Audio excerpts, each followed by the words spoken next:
So we're starting a new study after having closed out one last week. And we were challenged a little bit about kind of the obscurity of that 1 Kings 13 passage. And fortunately, some of the feedback from that is, well, we'll never really overlook those kind of books, again, just because maybe they seem obscure because there's a lot of lesson to come from them. So now the fun transition to this, especially since I've heard a lot from you this week, is our new study that we're going into is one that probably is a lot more overt, a lot more poignant in your mind, especially because it features one of the big guns of the Bible. If you can see Sarah licking her chops over there, it's because some of the discussion points are going to center on probably questions you've had for years being a churchgoer. But how we're going to get there is through kind of the topic of the study, which you've seen. And if you've read and begun to do your homework, can somebody help with what the topic is going to be this time? That's certainly going to be there. What's the topic? And screens. So how's that one? Thank you, Mr. Bowles. Looking forward, looking back. And the subtitle is, was it, is it all worth it? So let me start by saying, Ellen and I have a very good friend, and this will sound odd. She's been dying for the last 17 years. Okay? We all. She literally has been dying for the last 17 years. She had a diagnosis of adult leukemia about 17 years ago, had a bone marrow transplant from a sister, and has progressively been deteriorating worse and worse each year, to the point where right now we were just notified by her sister that she's being kept comfortable because right now there's nothing medically that can be done for her. So, but for 17 years, she's been progressively getting worse medically, to the point where she's a peer of ours, but if you were to see her, she looks, perhaps she has the visage of an 80 or 90-year-old person, probably because the oxygen flow through her body is not efficient. So you can see what happens when systematically our bodies break down and she's not getting, her body's not getting energized and renewed and refreshed in the way that it should. So her body's been breaking down, and right now they're keeping her comfortable. And I say that not to get you depressed. I say that to say, almost kind of even in light of Father's Day, Mother's Day, that kind of stuff. Part of the reason that we have holidays is because human beings have very short memories. And we want to tease, and we want to say, well, goldfish have very bad memories. But I would say humans are almost probably the second worst. And so that's why we need holidays to kind of remind us of things that we forget. And a simple example is if you go back and kind of read that Exodus book, that gang of people, they get saved supernaturally by the Lord by the parting of a sea that should not happen. 3 days later, they're complaining. And so I always appreciate Happy Father's Day, Happy Mother's Day, but not necessarily, because my feeling is any day that my father or their father is alive should potentially be Father's Day. Because even with this person who's a friend of ours, who's been, for the most part, on borrowed time for 17 years, people are now gathering right now to be able to say all the things to her that they probably should have said during the course of the 17 years. Isn't it depressingly reality? Mm-hmm. And so the funny thing is, especially with the culmination of a lot of these things, this question becomes very, very poignant. Looking forward about my life, looking backward on my life, and was it and is it all worth it? Because people get to the point of their death, and these are some of the questions that they begin to ask. And so part of our study is to maybe help us to consider this, that we should be asking these questions while and as we go, as opposed to waiting for a deathbed kind of situation. So let me pause there. Any commentary, any feedback, are you smoking silly stuff this time?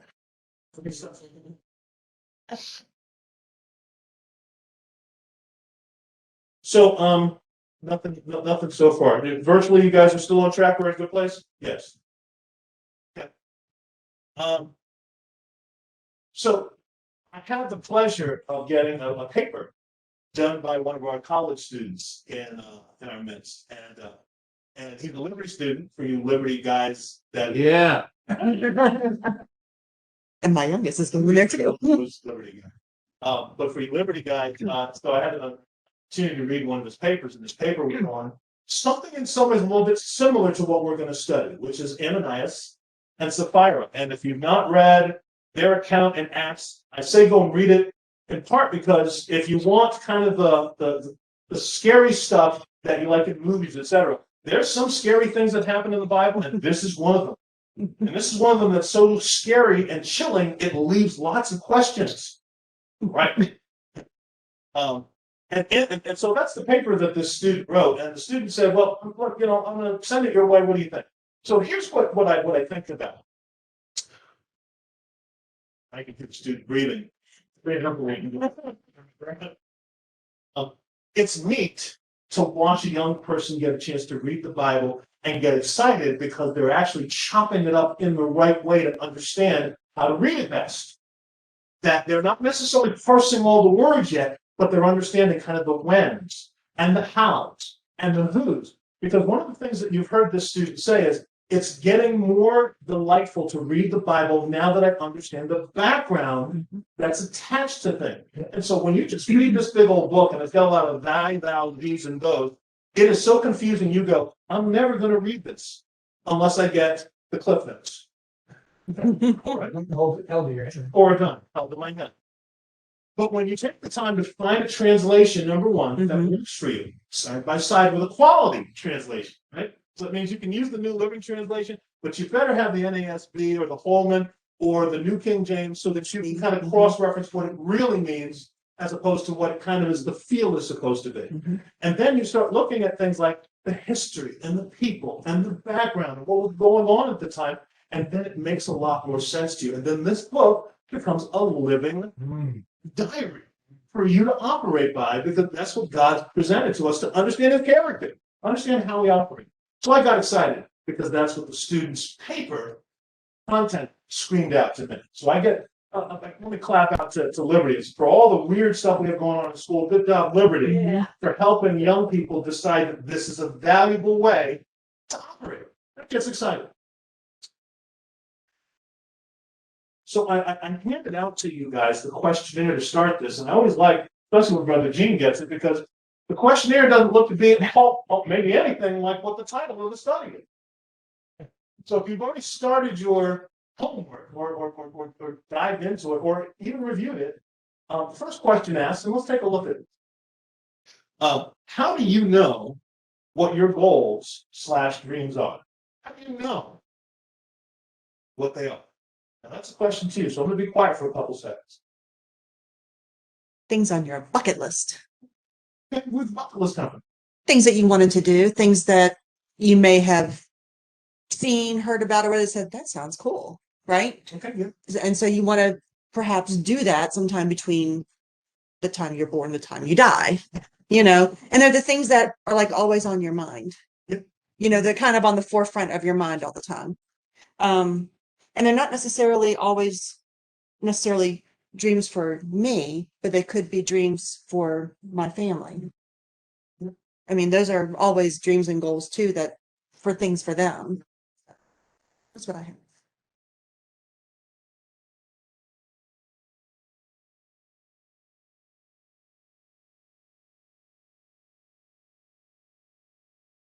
It's confusing to me because my goals may be very different than any in my family's goals. So they don't always coincide with each other to make them possible. But I think a lot of time for goals and things like it's just things that we want. Things, there's no always any good valid reason or, divine, type of reason for a lot of the goals that I have. They're just personal things that, I'd like to do that, or I'd like to do that. That sometimes work and sometimes, yeah. I appreciate Sherry's qualification of her answer. Here's why. I'm going to ask you churchified questions in a couple minutes. I'm going to ask you, when you think about the Lord, but I'm not asking you right now, right? I'm asking you when you're thinking about what you want, what your dreams and what your vision of the future looks like, or even your bucket list. I'm not asking you you don't have to run it through the church barometer. Just your answer. So how do you know what's your goals and your dreams? But you know, that question I had to, okay, because as I read it, I'm going, okay, how do I know what they are? It's like, okay, starting early with movie reference. The second Sister Act,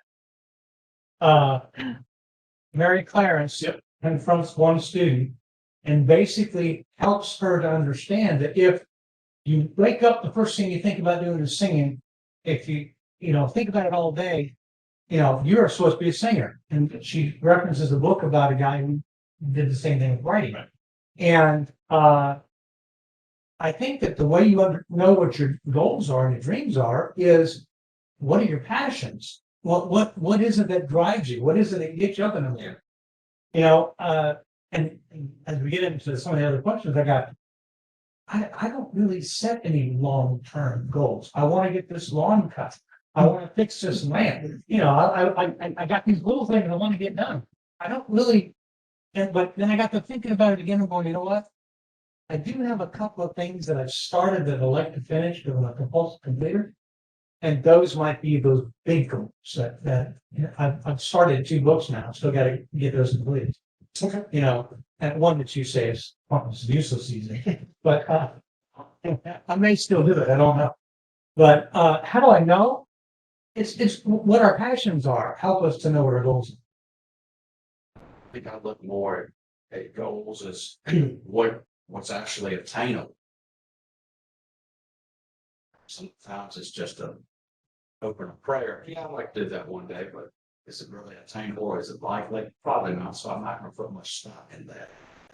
Obviously, my boss sets a lot of goals for me. When we're doing work, there's certain margins we have to hit, or we get another paycheck at some point. So it's typically in the world, it's just things that are attainable. I guess. Yeah, that's kind of like what he said. That's the next thing I got to do today or whatever. Am I going to wake up tomorrow? I don't know. Sometimes you get dreams of being a millionaire, but it's never going to happen. But it's still a nice dream to have and to think, what could I do if that were to ever happen? Right? Yeah. So, I mean, yeah, I understand where they tend to like them be attainable, but sometimes it's more just fun just to think what could be if. And to think big. Mm-hmm. Dreams are big. Yeah. Yeah, see, that's the difference between you and I. You're a type A. You're the one that puts that goal, that the numbers that you want to reach, and that sort of thing. I don't have that in me. I'm composed differently.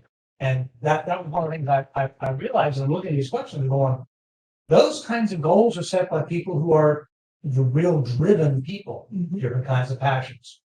Mm-hmm. I'm already loving the discussion, contributions you're making. Here's partly why. And Anita, and you both may need to weigh in when I say this in a moment. Gene, you said this. Jerry, you alluded to this. And I would challenge that many Americans never take a look at this question. I would say that you have so much that you're almost jaded to the point where you never ask yourself this question. But I would bet you many people that want to, especially come to America, this is paramount in their thinking in terms of their dreams and their vision and their goals. It's the whole thing with the American dream. When immigrants, when they came over, they had a dream, they had a goal. And you're right, probably people that are already citizens of the US, we are very spoiled. Right. We are very spoiled. And we don't necessarily think about, I hate to use the word bettering ourselves, but sometimes we don't. Sometimes we're just kind of content just to coast along. Yeah, day by day. Nothing wrong with that. Nothing wrong with that.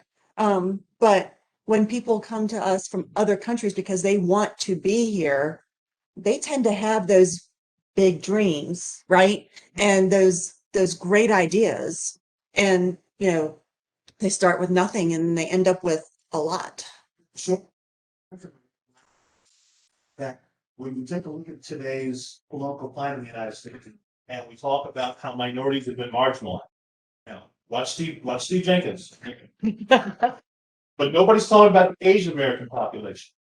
That actually makes a mockery of that whole minorities and are marginalized in the United States. What's that? Absolutely. Caribbean islands.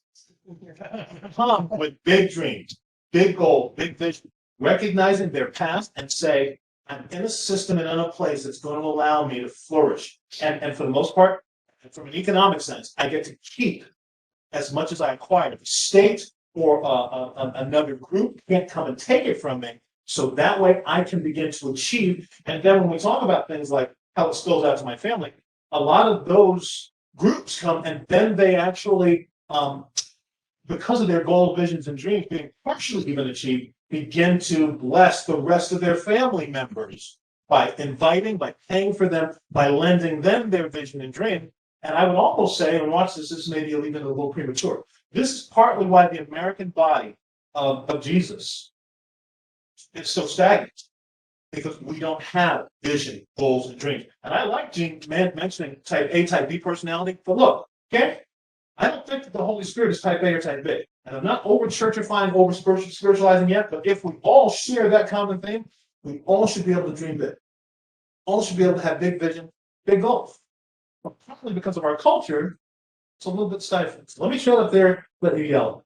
Part of the reason that people outside this country have these dreams of coming to this country is looking from the outside in. They think that we all live like Dynasty and Falcon Crest. What they're living. Yes. Okay. Yeah. And so when I've been so blessed, I really have a tough time at this stage of the game to dream any bigger than what I've got because I'm just so blessed. Accomplishments, I guess, is maybe the difference. You know, like I said, a couple of books I want to try to finish, but I don't. I'm not pastoring. I'm not building a ministry. I'm not trying to, get to the next level because I just don't have it. I have a boss, and the goals that my boss make for me are I'm not in sales. Like so I just finish this project, get this done, make the screen, that kind of thing. That's all I'm doing.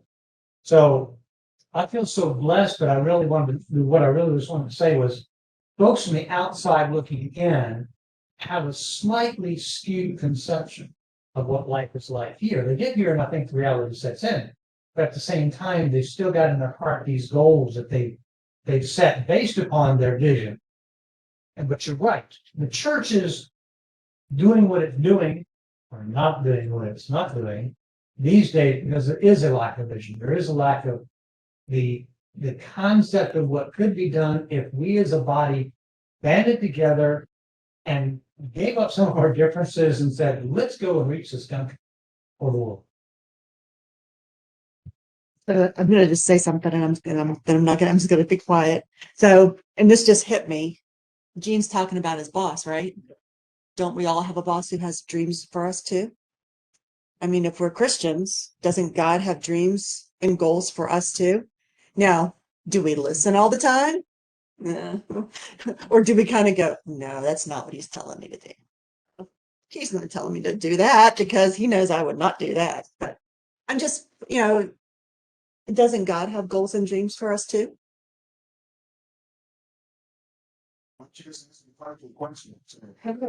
I mean, when you say, Hey, how do you know? no, so I'm not Jesus. I'm not Jesus. Like, so how do you know? How do you know? And my answer to that is when you don't know what your goals are if you never there's dreams, okay, but when you act on your goal, when you act on your dreams, that's how you know. That's one of my goals. That's when people leaving their country to come to a new country, pulling up roots and leaving family and friends and everybody behind and going to another country, they're acting on their dream, on their goal for their life. When we act on it, that's really our goal.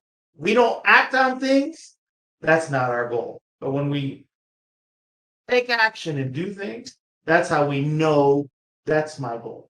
I like that a lot. It's huge. Why you want to chime in there? Yeah, I guess some people think maybe I moved to a foreign country. I'm right on board with with what Ed just said, and it's good to see the Hoagland family there. He's got a good shot. Yeah. You guys. The reality is if you never act on it, then it really isn't of any importance to you. The thing that I kept thinking as you said that is it's what stirs your heart. It's what bugs you and keeps you going back to it. Yeah, I'm seriously, really. I mean, the things that are the dreams of my life are the things that they just keep coming back to the front of my mind and driving me forward. So I'm on board with you guys on that. Cool. I think that what Ed did is a really nice job of helping to distinguish between vision and dreams and then goals. Is that and let me read kind of what I've got here for the guideline, but if you can see that your dreams and your vision, well, or just read what's on the screen. Do you want me to show it?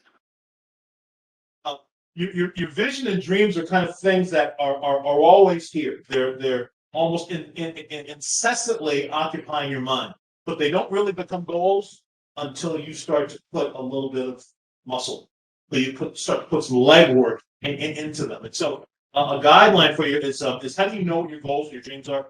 Is there events, there's scenarios, there's situations that usually or even unusually occupy and preoccupy your thinking. And when you consider your life's purpose, your success, your future, your retirement, your legacy, these are things. So, for instance, I will tell you that I think in this room comfortably, because of the culture you're in, many Americans, not so much you guys down doing what you do in Mexico, because you may not know how to turn the faucet off. But a lot of you are looking forward to retirement. Mhm. That's a goal of many Americans. Somewhere around 80-ish. Yeah. Need to think. There are a lot of Americans who are looking at how early can it come. And so part of the reason they may not really go a whole lot of planning for it because they expect that kind of through the job they've been doing that there's some magical funds that are accumulating in a place that when they get to be this magical age, it just arrives and then it happens and you're allowed permission to retire. But I would also tell you that there are a lot of other countries where the FICA and that sort of stuff don't exist. Right. And so people work through the entirety of their life. And if not, if they want to retire, they have to accumulate a certain amount to be able to say, I'm going to move back from that which I actively did to do something else a little less strenuous, a little less fatiguing, a little less tired. And there's nothing wrong with that. I mean, getting early retirement, I think it's fantastic as far as secular work is concerned. That's what I meant. This nice thing to differentiate between what God's call is for you and when you retire from that versus the job you in that brings in cash into your money.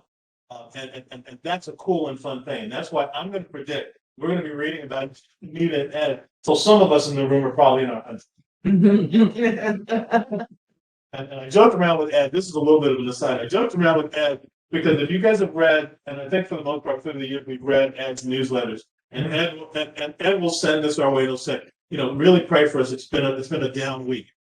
We've only had 800 people come to Jesus. We've only had 5 graduations, and Bruce and I have joked through the years that if there was a believer, a Jesus person we would like to strangle, it would be because Ed's down week is sometimes a church history Yeah. for some worship organization. And so it's fun to have Ed in our midst to be able to support him because part of what Ed does goes to our account, dude. That's right. And also part of the fun is Ed is an old football player, as an old competitive guy. There's a fun in sometimes having that kind of not competition, but that fun to go, what a height to be able to what a goal, what a vision, what a dream to be able to be a part of. So we've got a similar opportunity to exchange that kind of story with Ed, who's one of our brothers doing it. Yeah. Kind of fun. But Christians don't do that well. So when we decide to fight, it looks silly. See the Southern Baptist Convention, and I'll back off there for a second. You know, this is so cool because, you know, this is a real side A, all right? But there are people in heaven or headed to heaven because we put money in offering and gave some of that to them and others, and they went out and knocked on doors and talked to people or gave them a meal. We had a party, and that is just so cool. That's it. That's part of the excitement to have Anita and Ed hanging out with us today. But sometimes when you support folks, you don't really know real life what happens. It's just kind of it's a camp tale. It's a story that you're getting from your kid at camp. Well, you got the real live people today, so there's a neat excitement. Yeah. There's a follow-up question to this, by the way, too. That second question reads: if you admit and have goals, how important are they in your life, and why are they important? And that's where you lose me completely. Because I got nothing. If it were important, I would put the lamp aside, I would put the lawnmower aside, and I would sit down and write things. But, you know, there are sometimes there's just more immediate things that you know, press in. And so I'm just kind of day by day trying to get it to happen. Okay. You know, there's an honesty in that may actually benefit a lot of people if they could simply say, my goals are maybe just getting through the day. Right? Because in the event that happens, folks, that's in part why we congregately gather. Because sometimes I need to borrow the vision and the dreams that Sarah has in order to move beyond just getting through my day. That's sometimes too why you have a leading elder sometimes, because the Lord allows their vision to drive the whole. And so where sometimes maybe my goal is just getting through the day, when I congruently connect with you, congruently connect with Anita, my vision then becomes bigger by association. And I get that. I agree with that wholeheartedly. There's also another factor that, and this isn't all about what will me, but I don't have an athletic bone in my body. Okay, Your pinky, maybe, but maybe not even. I'm joking. But you, There's a little bit of truth.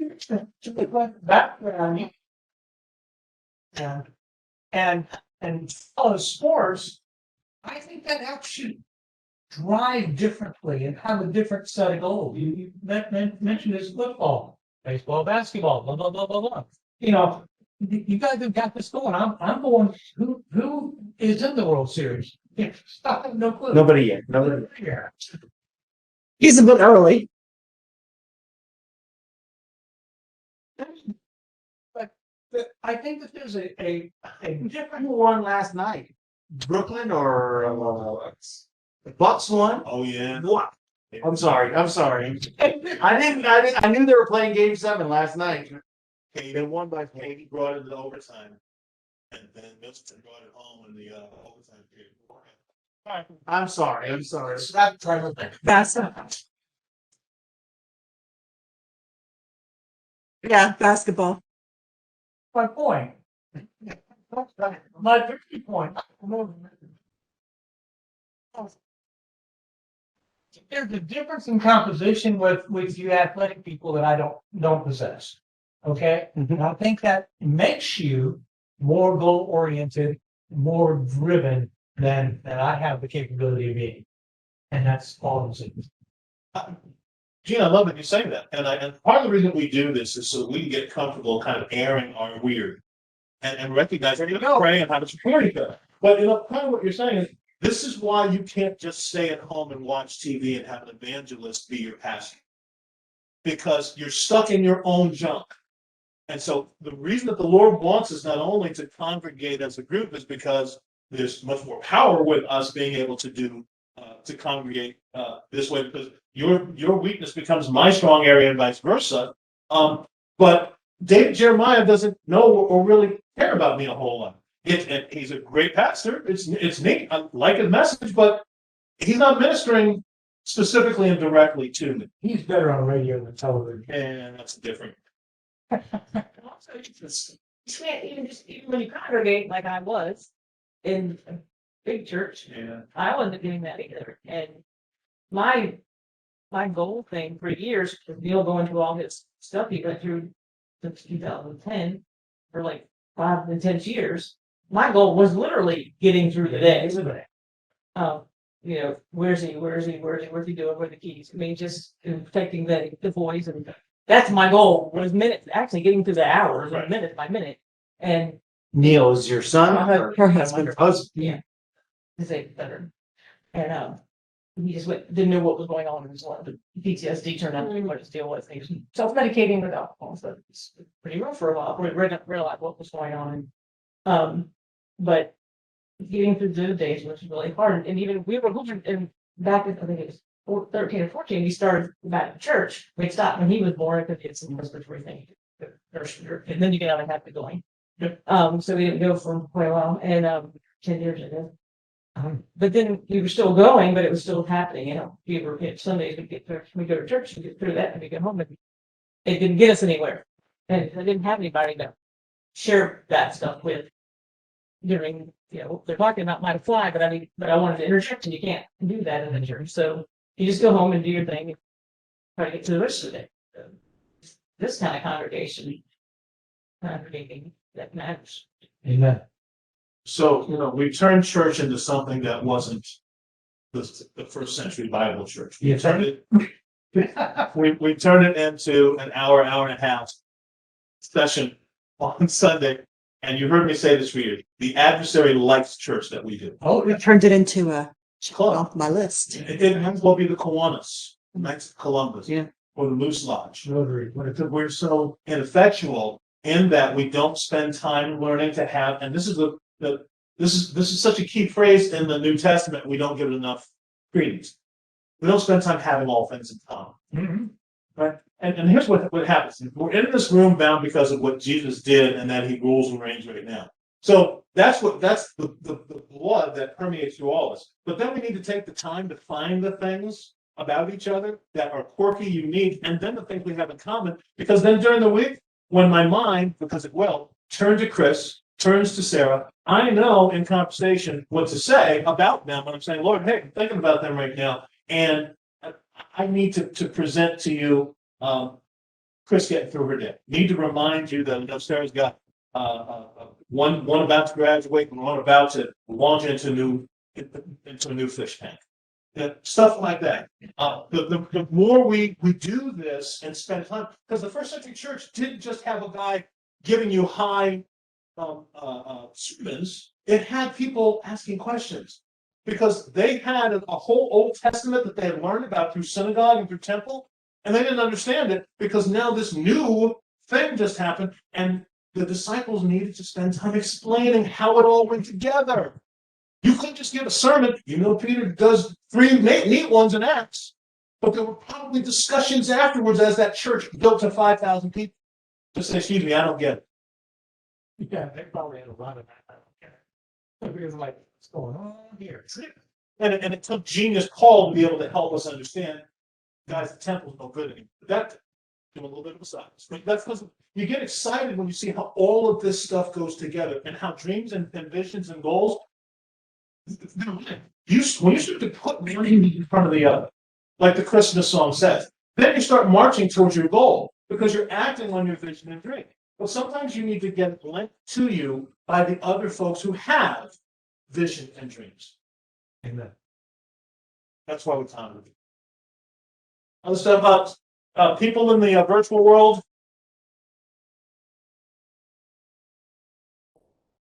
Okay. So, how about this as a thinking point for the second question? Everyday life has its routines, has its getting through the day stuff, has its rituals, has its demands, has its tedium, has its boredom, right? looking forward to experiencing something outside of this boredom, this everyday stuff, apart from this laundry cycle of life. It's that stuff that becomes inspiration, exciting, rejuvenating, motivating. When you think about breaking the laundry cycle of the boredom of your life, that's the stuff of which your dream and your visions are made up. That is the nicest thing. You wrote that before we even had this discussion. How can you? Just it. Yes, yeah, mine was shop. The funny thing about where we are is a whole lot of us are at this point Yeah, where we're that's thinking good. about vision and goal and looking for, look, in this room, with the exception of say Zia and then Generation Z / right here, a lot of us are at the point where the question is what I'm doing worth? And then the point that our friend is at that we mentioned earlier, she's in some ways got to be looking and saying, was it all? Yes. And sometimes if we spend the time seriously thinking about those concepts, it may redirect the steps that we take in life. It may put us on a different course, recognizing that you're just doing something that has no, and doing a little bit of church stuff and all back up, no eternal value in my decision. And see, sometimes the older you get as a believer, the more you start to think about what is your internal investment, as opposed to what are the things that I've been doing. And that's why you've heard me say for years, folks, when we talk about obituaries, American obituary basically read like a resume. It tells you the job I've been and how many years I've done it and all the accolades, right? As opposed to 50 years ago, and certainly in the 1800s, if you saw obituaries, almost the first thing it would say is, I'm a follower of God, Person a was believer. Jesus. Mhm. Preston was Was a Christian. believer. Yeah. I mean, they usually tended to be like the very first thing, which Correct. typically, even on your resume, the first thing you put is typically the most important. Correct. And so on obituaries from 100 years ago, that was the most important. Correct. Now, not so much. It may be in an obituary, and don't learn. Be careful not to offend when you put it in. Paul started. They're good. Well, your family's got to feel called when they come to the funeral home to be able to say, "What do you mean? They were an Christian? I never knew they were a Christian." What'd you say, Ed? I said Paul started most of his letters. Yeah. Paul, an apostle. Mhm. Right, yeah, first things first. I mean, that was his obituary, I guess. You know, and I would challenge the better. It's a bad word and it's a good word in this weird politically correct climate of the United States. But I would say the more comfortable you are, I'm an apostle, I'm a bondservant, Theophilus. When you're referring that way, that should almost be what your legacy is leading to. That means that in some way we've got to change our American mindsets to say being a servant to others, being a servant of the Most High is what I'm all about. Now, look, we spent a lot of time being able to build our resume on the degrees that we have and the accomplishments and certifications and the licenses we hold. The funny thing about that is none of it has any eternal value. I know it pays your salary, I know it takes care of our house notes, etc., but none of it has eternal value. And that's almost a terrifying thing if you've been doing what you've been doing for about 40 years. You're going to look back and say, was it and is it all worth it? Now we're going to study it. So there's also an impact that you can have on the people you. So it's not holding no. In what way? In terms of certainly I'm a people manager, so I have the ability to impact people hopefully for the positive. So unlike I guess if you're just doing something where you're fixing systems, have the ability to show kindness, to be compassionate, kind of show Jesus in these emotions. Sometimes that's by a regular evaluation of what your vision, what's your dream, what's your goal is. And even looking back at the end of the day and saying, who did I impact and how and what way? And guys, I'm always giving you a challenge that's ridiculous to ask you to do, because if it's not a part of your regular daily required vitamin dosage, it's not something you're going to necessarily tackle now, especially if you've gotten in your own habits. It's interesting when you hang out with people and then they introduce you to somebody else. Sometimes the way they introduce you, you know, I can take that with some of the girls in my group because I have been introduced, actually, as one of the first things out of their mouth, as a Christian. Ooh, terrible, terrible. Which was amazing, but also it's like, okay, so at least I'm doing something right. Right? So, I mean, that's Jen's done that. And I mean, to somebody that I didn't even know. And I was like, okay, because I think it's also because of just things we were talking about. And at that point in time, but it was just kind of interesting to see that, and kind of with Ellen, how people see you and the impacts that you have, whether you know it or not. I mean, we've always been told, be careful what you do in front of your kids because they're watching you, right? Other than a governor on their map. Say it again. And they don't have a governor on their map. There you go. There you go.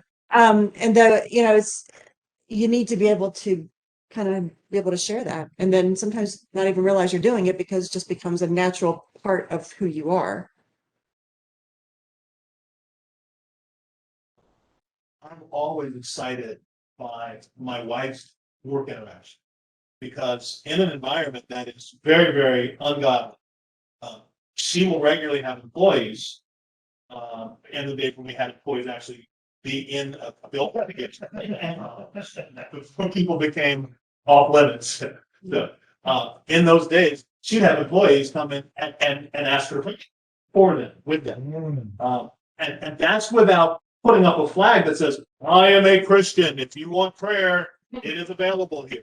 So I think it's highly encouraging if people say, oh, this is my friend Sarah. She's a Christian.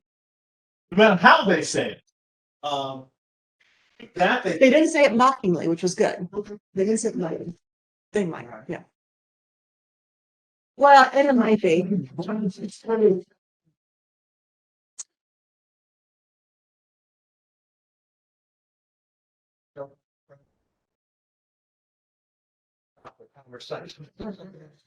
Sometimes, yes. I will have share one thing too from one of our online folks. Yeah. So Don just made a comment that, goes along with number 2 with you admit and have goals. How important are they? He said, I seem to have so many goals that they each become the thing that interferes with the other sometimes. So, you start one thing and then you get going something else, kind of like with Gene, and you don't ever finish it, or you take a while to come back to finish it. But yeah, so I mean, that was one of his comments. He said I could share that. So I think we're getting all the way. Yeah. Sometimes with just so many things to do, as opposed to, let me do a movie reference because I'm joining Gene's team here. Sister one? No, Okay, just check. you could be disinvited as well. Anita I'm stays. just saying. Oh, no. No, Hey, no, you no. have to stay. Right. Anita and Zia stay. I'm known as Anita's. Bravo. City Slickers 1 is a fun movie. And in it, there's this old cowhand who's going to tell you that the secret to life is one thing. Now, he never really explains what the one thing, but we understand that the one thing is when you set your sights on just the one thing, and then you start marching toward it. Focus. Yes. Americans, if not people, period, can become very scattered by things to do. And that's why one of the frequent responses we get, especially this happens in churches all the time. How you doing? Busy. Mm-hmm. Busy. And is the person busy doing what? You find that they're busy spinning their wheels.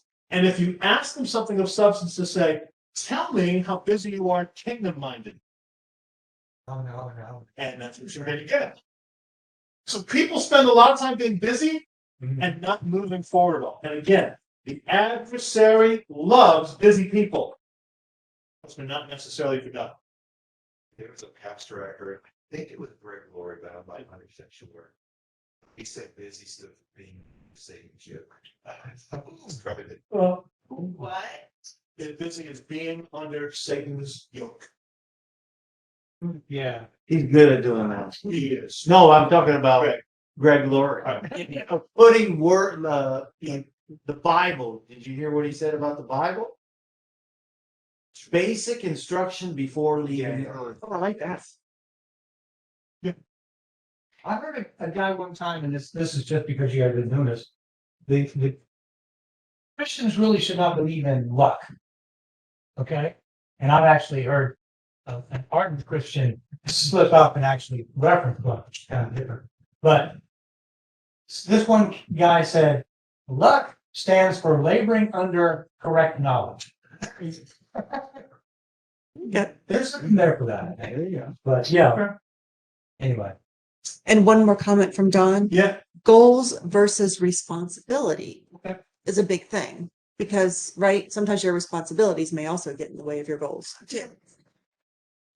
That's why sometimes we need to gather together, because sometimes my responsibility, when Chris says, sometimes I've got to get my family through the day, I dig that. So sometimes we've got to be the dreamers and the goal steppers for her while she's getting those daily things done, because at some point in time, that dynamic may change, and then she's ready to jump on board with where the rest of us are.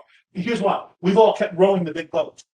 And right now, all it is that Chris may be able to do is clean up her room, to clean up her galley or her portion of the ship. But when that dynamic changes, then she can come and grab an oar and go, are we still going to Tahiti? There's a captain on ski. So the next question I think is a fair one. And I'm gonna have us go around the room on this. What's a goal, what's a dream of yours that you have never realized right now? Goal or dream that you've never realized right now to current? Okay. So since you're very good at that, Gene, what do you got? Those 2 books. Okay, 2 books. Steve Reno, what do you got?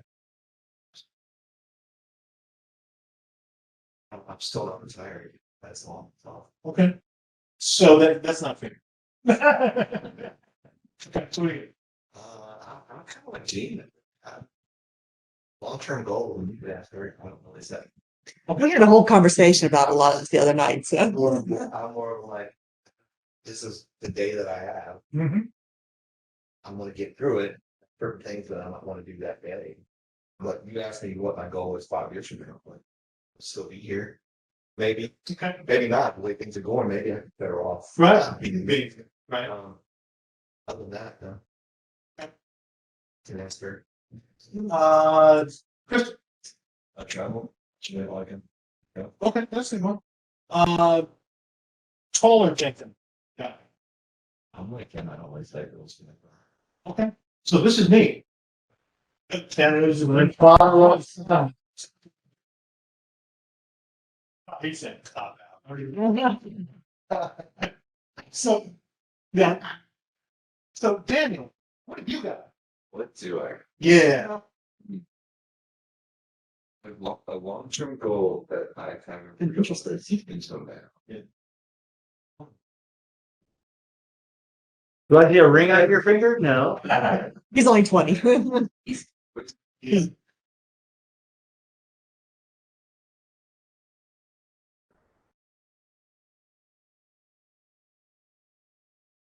Only long-term goal that like I realized.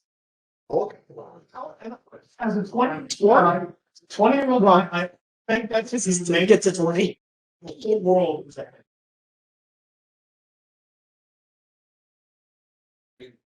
I am very much a go with the flow kind of person. Yes, he is. That's kind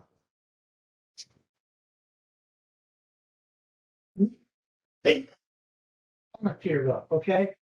He hasn't at 20 been able to set some goals and fail to realize he's got to go graduate. of good. But that's not in the rearview mirror saying I didn't make it. Is so he's not had an opportunity to fail a whole bunch. So I'm including the young ones so that it helps us older people. But the young guys right now, they have a whole potential. If the Lord doesn't come, they got a whole lot of, and they're not going, they have a whole lot of time to figure out what they're not going to be able to accomplish. But it may inspire some of you older folks as we go around the room. So your interest, okay, even though as your dad said, top out. I just set basic long-term goals and if more come to make them. Right, basic. Like, Have a family, travel. None of those realized at this point. Okay.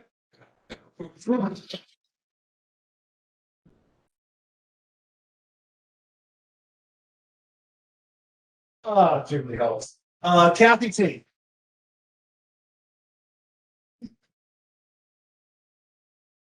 Let's do it.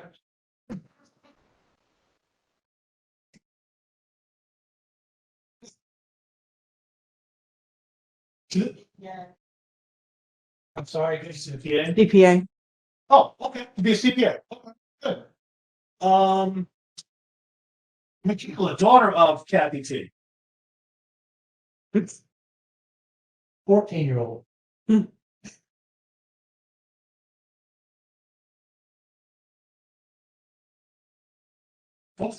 Yeah. That's a really scary one. Sarah, digital facilitator over there. So at one point in my life, I actually wanted to write a book. Yep. I took a creative writing class. I'm English major. I may still eventually do it, but I've never really gone down that road anymore. But I mean, I really wanted to write a book, but I don't know what it would be on. I'd have to figure out a topic. I don't know. Because I mean, at one point in time when I went to school, I wanted to be a teacher. Nope. My goals changed. Bruce.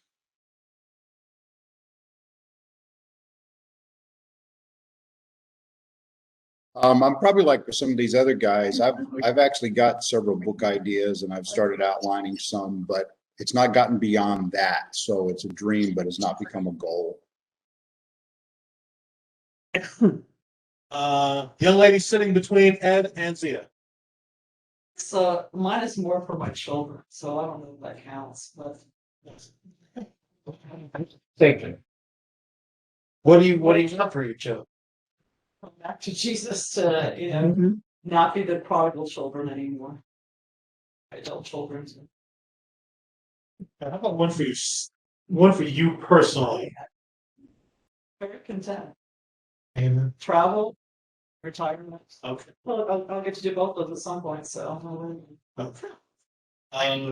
Gibbs, did you want to weigh in? I would like to, my dream, one day visit Europe. I've been able to visit all the other continents, but I haven't. But that's one of the continents I haven't visited. I've won someone to Christ in Europe, and now I want to visit Europe. I was going to ask you how Antarctica was. For what the continents are. We only have 5. We only have 5 in Mexico. We have 7 in 3. Right. Wife of yet one. Yes. I don't know, I always look at goals in so many categories, like spiritual, physical, mentally, and everything. So if I go down to something really trivial that I haven't been able to do, is I have buckets of pictures. All my children and everything, and I've never been able to organize. Yep. And that's something I gotta do before I die. And find our wedding video that was on VHS. And we changed it over to DVD, and now I don't know what it is. Just leave that, for our children. Yeah.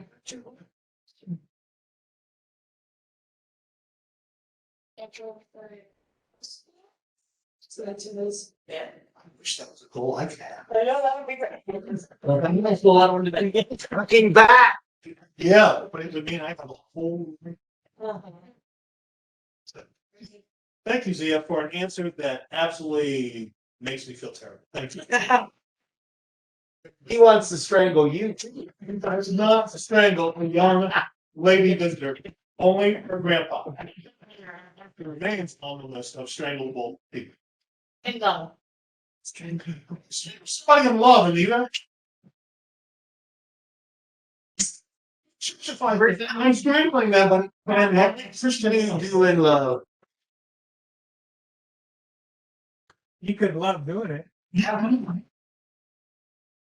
And we call that serial killer. And look what you get in a Sunday study. Hell, I'm going to tell you this.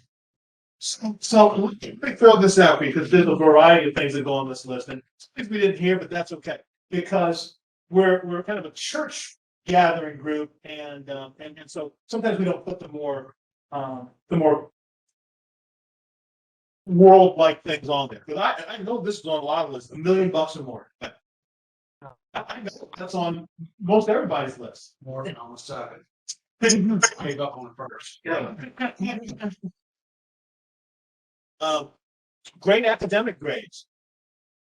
Mhm. Okay, and so the taller Jenkins is going.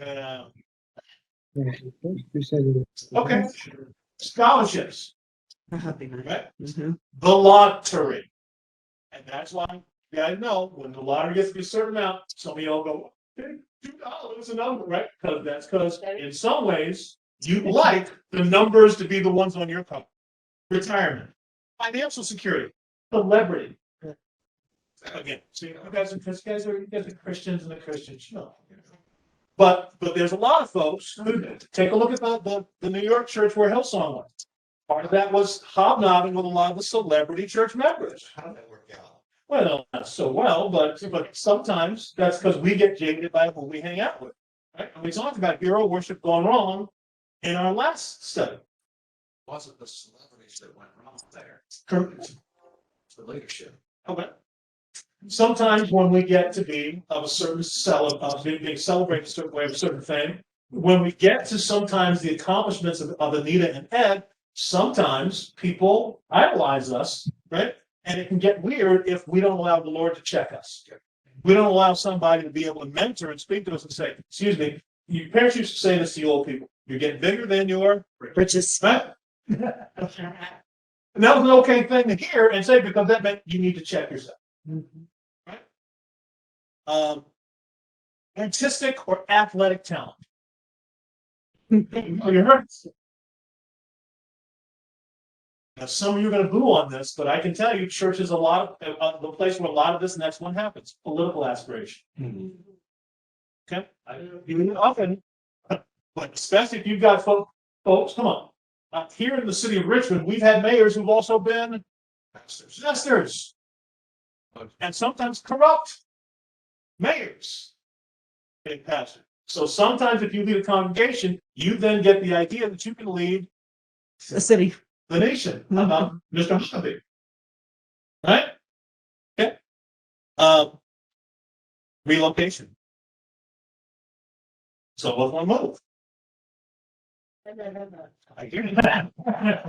Career aspiration. This is going to be a nutty one that a lot of you'll shake your heads on this one. Philanthropy. Being able to have whatever it is that keeps you financially secure, and now you can just give back as much as you like without thinking how it impacts your finances. If you were, for instance, the ex-wife of Jeff Bezos, you read the newspaper almost every week, she's giving away $2 billion. Right? Almost every week, she's giving away $2 billion. And more than one. Yeah, she's one of the people who made a path to give away 95% of their wealth before they die. Every week, you read about her giving away billions of dollars. And since she just got almost half of Mr. Bezos's property in the settlement, she's got a whole lot to give away. But she's already making money off the investments that she's giving away, just kind of interest as opposed to principal. Television, radio, media presence. Folks, I hear you saying that, but look, reality TV works because a lot of you Christians want to go on TV. Yeah. See American Idol. See The Bachelor. See Big Race. The Voice. Survivor. I would challenge that. We've had some Christians and some weird things happen on The Bachelor. In fact, one of the Christians who was a star there recently just came out and said, I'm gay. So folks, yes. Well, I should say I don't watch it, so I just know people that say who goes on. That's Yeah, I try not to watch it either, but I try to know. Plus, I need to be able to discuss it because you're going to have church people sometimes go, how can that be? How can somebody say that? Just got rejected really hard. So I want to do this. It's 10:41. Let me kind of show you where this keys in, and this may create some questions because this is kind of where I think we'll kind of end here-ish today. But I want us to read at least a passage that inspires us. So if you've got this big, huge, overwhelming book or a digital fashion, open up to Deuteronomy 34. And let's go to 34. We're going to read verse 1, 2. Chapters. Well, look, we read all 32 verses of the last study. So this one is almost like reading by numbers. Let me get there.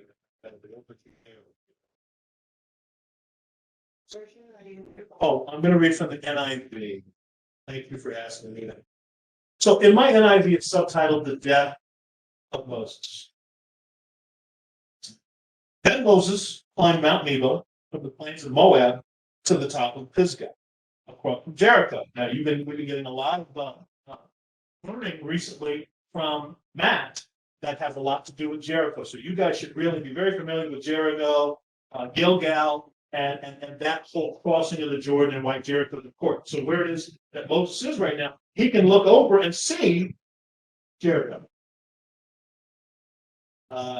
There the Lord showed him the whole land, from Gilead to Dan, all of Naphtali, the territory of Ephraim and Manasseh, all the land of Judah as far as the western sea, the Negev, and the whole region from the valley of Jericho, the city of palms, as far as Zoar. And the Lord said to him, this is the land I promised on oath to Abraham, Isaac, and Jacob, when I said, I will give it to your descendants. I've let you see it with your eyes, but you will not cross over into it. And Moses, the servant of the Lord, died there in Moab, as the Lord had said. Now he is the Lord. He buried him in Moab, in the valley opposite Beth Peor, but to this day, no one knows where his grave is, and that's even to this day. Moses was 120 years old when he died, yet his eyes were not weak, nor his strength gone. Israelites grieved for Moses in the plains of Moab 30 days, till the time of weeping and mourning was over. Now Joshua, and this is always a big pun, son of nobody, son of none. There you go, you guys, your humor hats are on this one. Son of Nun was filled with a sprite. right. Everybody got Sprite. Get this closer. This closer to that strangling and Christian love that we mentioned. Yes. Now Joshua, son of Nun, was filled with the spirit of wisdom because Moses had laid his hands on him. So the Israelites listened to him and did what the Lord had commanded Moses. Since then, no prophet has risen in Israel like Moses, whom the Lord knew face to face, who did all those miraculous signs and wonders the Lord sent him to do in Egypt, to Pharaoh and to all his officials and to his whole land. For no one has ever shown the mighty power of or performed the awesome deeds that Moses did in the sight of all Israel. By the first century. And folks, take a look at the word awesome. That's where you use awesome, right? This is one of the most poorly and overused words right now in English. Yeah. And you've heard me say, if you watch any Discovery Channel, any HGTV, any DIY channel, everything is Awesome. that's a song. Yeah. Or at Lego. Everything's awesome. It's from Lego. Yeah. Everything is awesome. Everything is epic. And it's not. This is the correct application of law. Only God is God. Correct. And God is describing what he did through Moses himself as awesome. So when you awesome, folks, it is a detriment to the word itself. Amen. Right? It's like using love. School. I love my dog. I love hamburgers. I love jewelry. Now, all of those you can't really love the same way. I don't want what's best for my jewelry. I don't want what's best for my burger. Unless what's best for my burger It's going in me. is going in me. And that doesn't bode well for the burger. It's things like this, folks. That's why we spent the time to break this down. To do what it is that Chris said. To have an exchange so that this is not just a big book on a shelf that you never read. And right now, this is a passage that has created endless questions. And so I want to take just a little bit of time. We may not answer them today. To feel what some of the questions are. I'm going to start with our digital moderator over there because if you understand not only the caption of the passage, the death of Moses, there's a whole lot that's inside these 12 verses. And some of them, I would hope, if you've read this before, you've struggled with a little bit. And that's what we're going to try to come to terms with, even in looking at the title of the study. Was it all? I would bet you that Moses in some way has this question going on in his encounter with the Lord on the mountain. Was it all worth it? Is it all worth it? Looking back, and right now, he has no forward to look to. So let me back off there. Thoughts? Well, it's almost like, and we've talked about this before, that, really it doesn't seem right that he doesn't get to go into the land. And then but you got to understand why. But, when you first look at this, it's like, well, he should be able to go across. I mean, he's led these people through the wilderness, right? But he doesn't. That's a whole other talk. It is really something. Because I would hope one of the questions that resonates for you when you read, certainly through this chapter, but if you read through Exodus, Numbers. Leviticus, Deuteronomy, is this question, and we're going to answer this, but not right away. But I want you to think about this and have an answer to it when we get here. Is Yahweh God? Is he fair? I want to answer it today, but I want you to be able to answer it when it's posed. You should have been in our house the other night. I had both of them ganged up against me. I think this is a wonderful discussion. Whereas Jews, Both of them. It wasn't.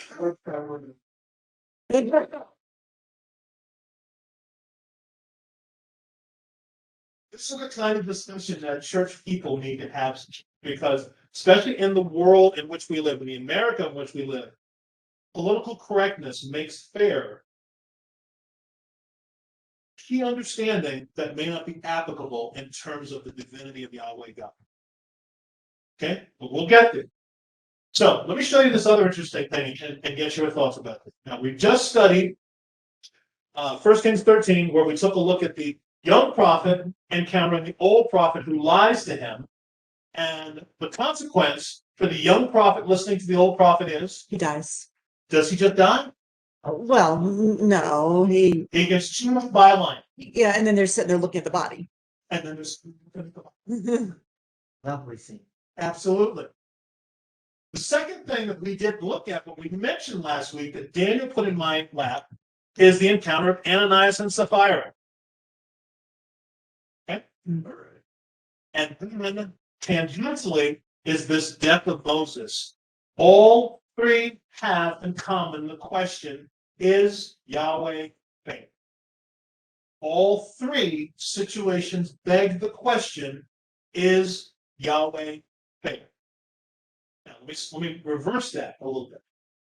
Do the individuals receive the consequence? Is it fair for them to receive the consequences that they do?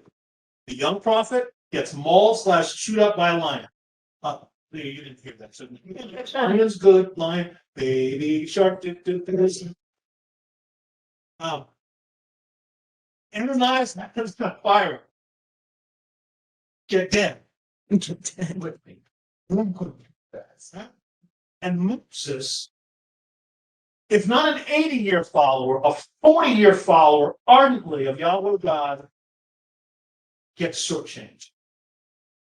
Is their consequence fair? Is Yahweh God fair? Just throw that out. We can talk a little bit about it. Any feedback from you folks in virtual land? Mhm.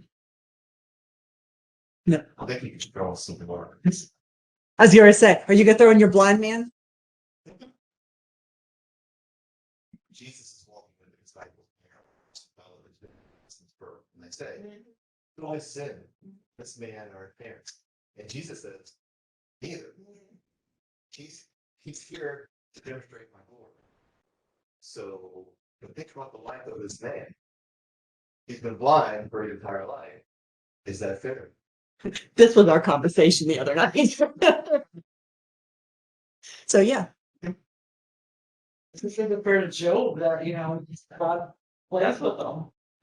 Someone. Uh-huh. The whole encounter, all it needs to do is Yahweh's fault. If I can be so critical in some way to say it's his fault. Because while the sons of God are coming in his presence and the adversary also comes, Yahweh says, Do with him as you will. shut down my boy. Yeah. Yeah. Shut down my boy.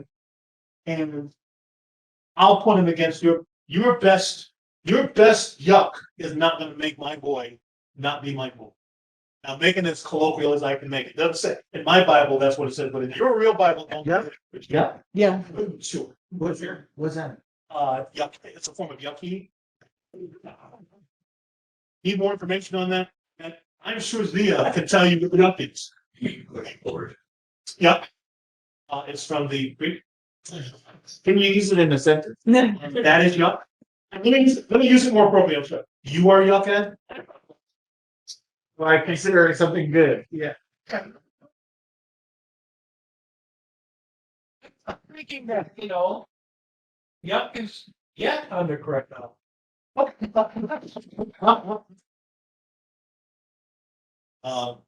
If you I was gonna say also the warriors who went out to attack Achan. Yeah. They had no idea that Achan had disobeyed. Right? They had just seen what God had done at Jericho. They're thinking, God did it. Even keeping. What are they now? Right? So they go out and 36 of them die. Is that fair? That's What they did. why do we expect? Because he's God. Whatever, everything is for him. So why do we expect? Why do we put those definitions on him that we expect from other Yeah. people? And there's also consequences. And God's gonna, if he tells you he's gonna do something good or bad, he's gonna follow through with it.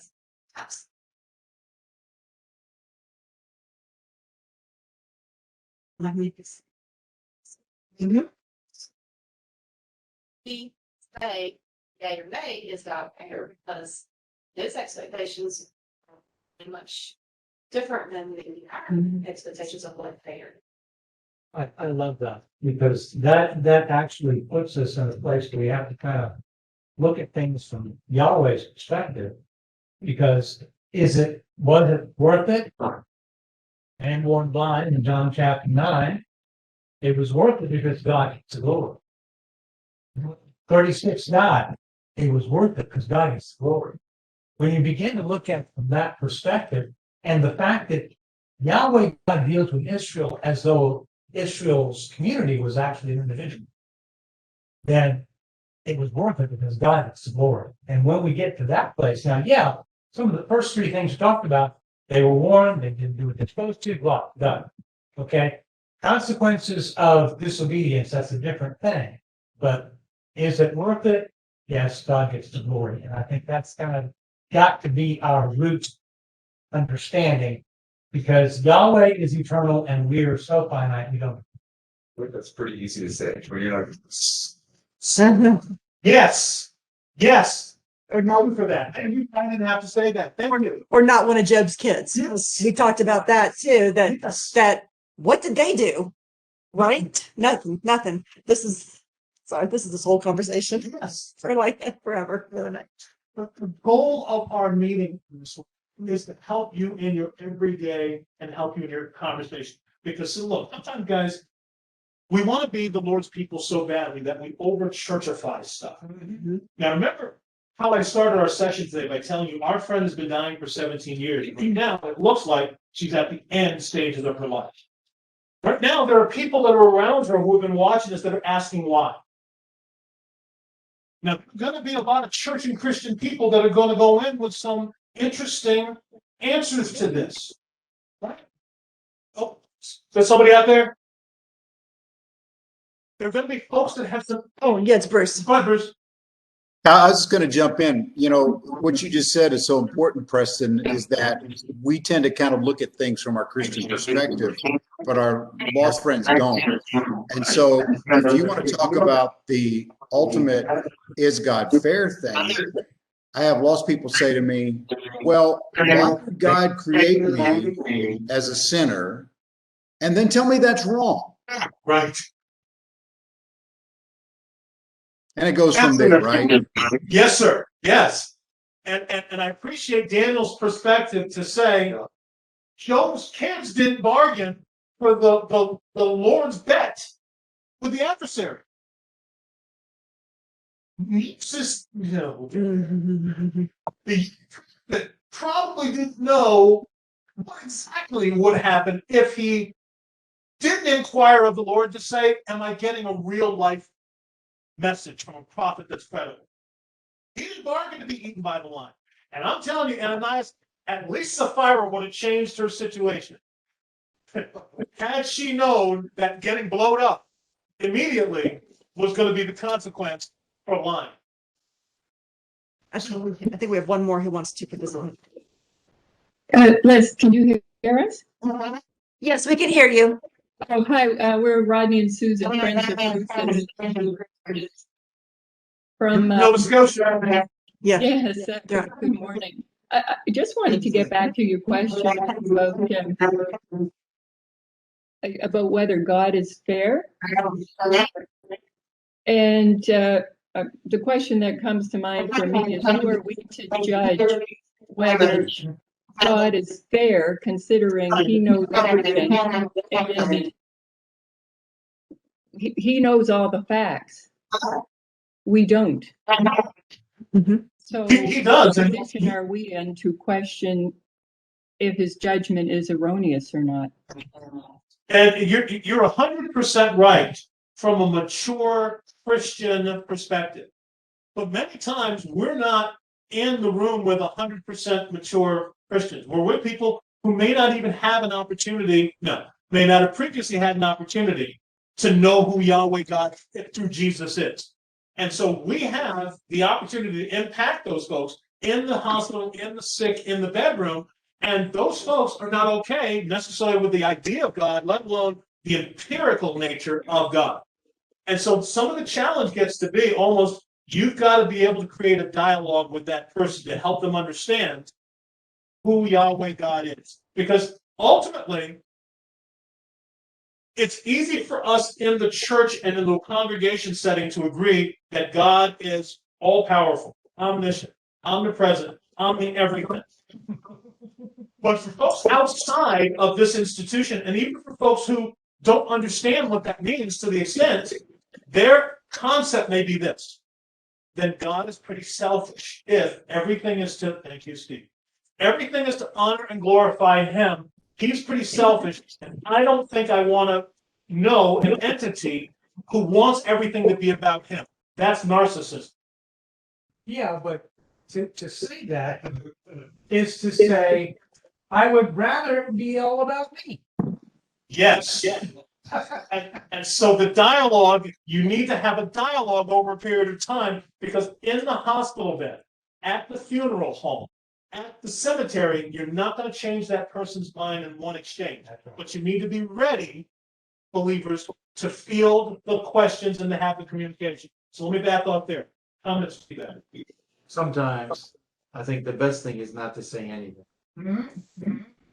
I mean, sometimes, not always. I mean, just let them know I trust God.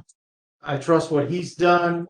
I trust him, and then just be with them during this time. That's all. think a lot of what you're touching on right now is typically when you see reasons why people are saying they're atheists or they reject God, you're touching on all those things. You probably, I would say, the biggest and probably the tough starting for a lot of Christians to answer is if there is an all powerful, all knowing, all good God, why does He allow suffering? Why are babies born with birth defects? Why do all these things happen? And if there isn't, if there is this type of God, then for them it sounds like He's not good. Yeah. And so that is usually one of the biggest hurdles when you're talking to an atheist that they have. That's usually the first things. So I think, said a minute ago about not saying anything. See, there's an aspect to that that's powerful because Can you guys hear that? I was just saying, come forward. Come forward. Yeah, come forward. Yeah. Matt, sing it out. Come forward.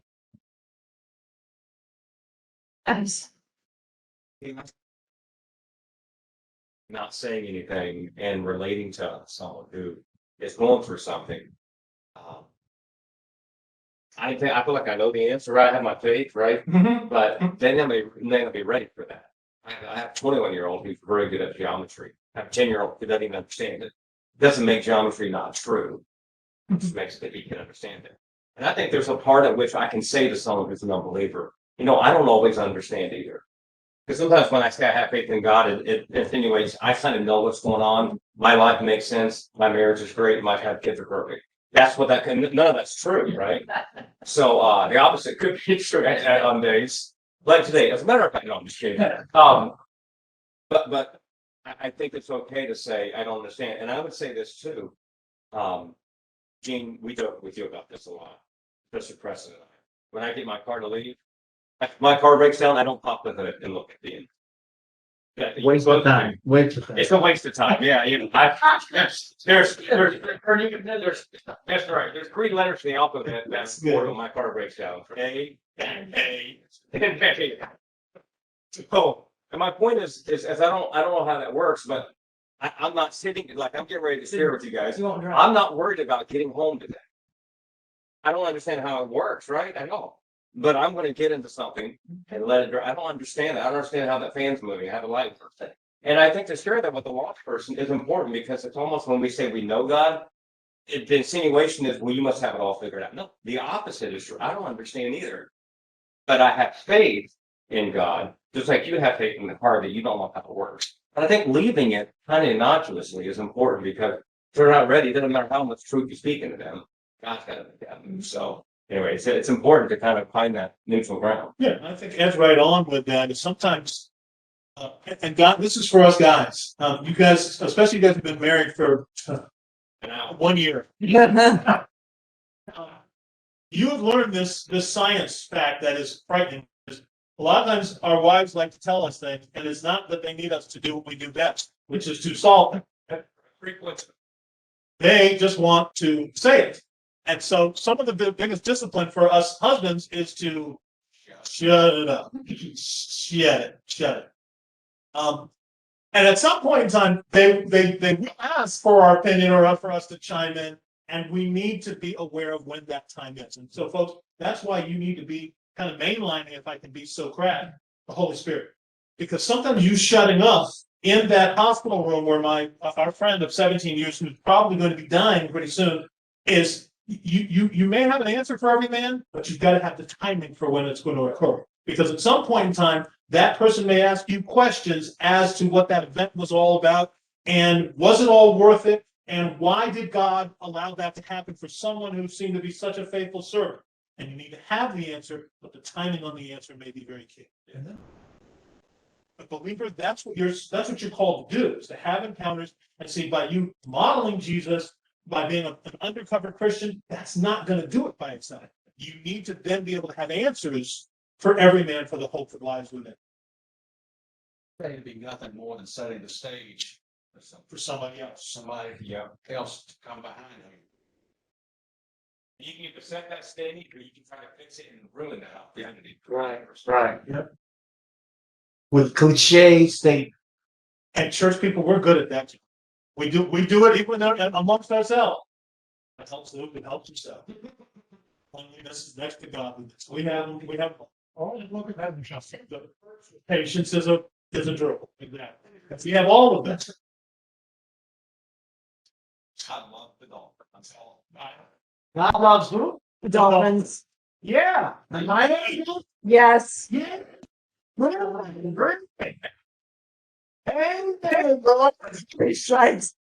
New Yorkers talk always win. Made the rest. Sorry, Is this a thing that's ever happened, Masters?